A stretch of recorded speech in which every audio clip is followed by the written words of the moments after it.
Bonjour à tous, c'est Sandstorm, bienvenue sur JusteGeek.fr, je suis content de vous retrouver dans cette nouvelle vidéo et aujourd'hui je vais vous parler d'un NAS Asus Store, une fois de plus, il s'agit du AS3204T V2.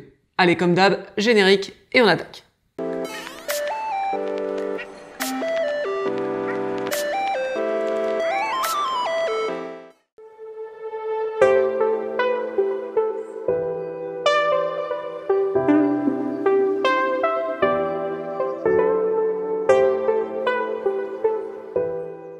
Alors comme d'habitude, on va commencer par un déballage du produit et à l'intérieur du carton, on aura le NAS bien évidemment, son bloc d'alimentation, des vis pour pouvoir installer les disques durs à l'intérieur et deux câbles RJ45.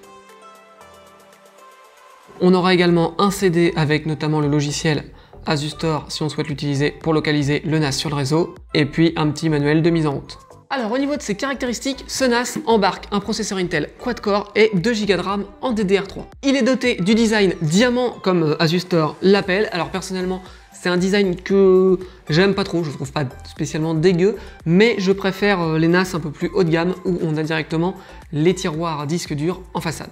Toujours est-il qu'en termes de design, c'est plutôt propre, c'est relativement sobre aussi, donc il ira très bien dans un bureau, dans un salon, peu importe où vous lui trouverez de la place, il saura se faire quand même relativement discret et relativement classe.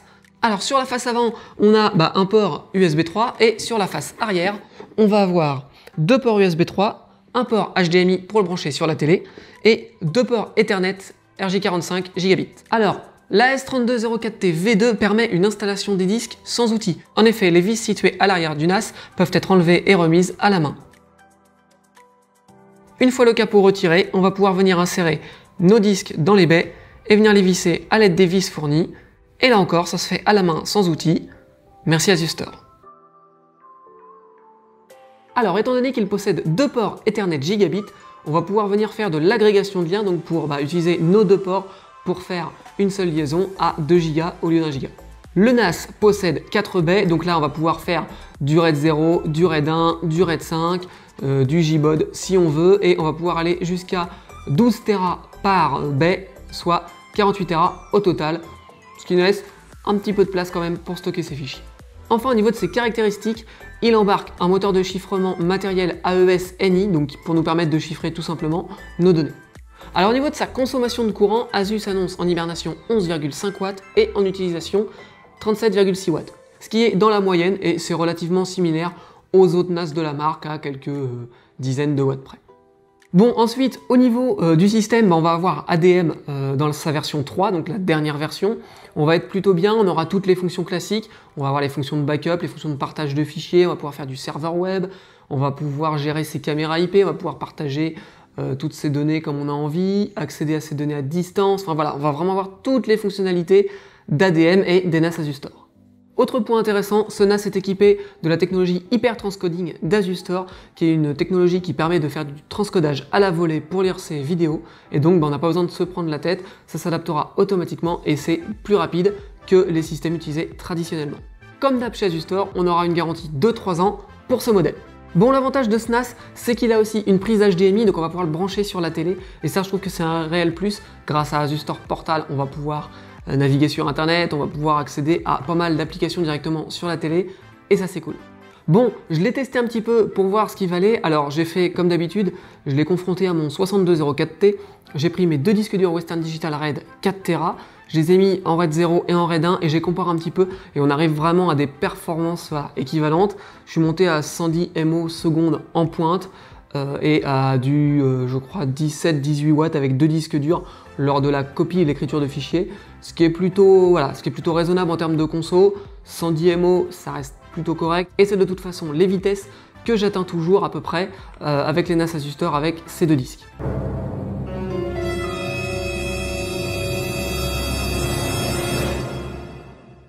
Bon, maintenant, je voudrais vous parler de son côté V2. Bah oui, on avait un 3204T avant normal, maintenant celui-là c'est le 3204T V2.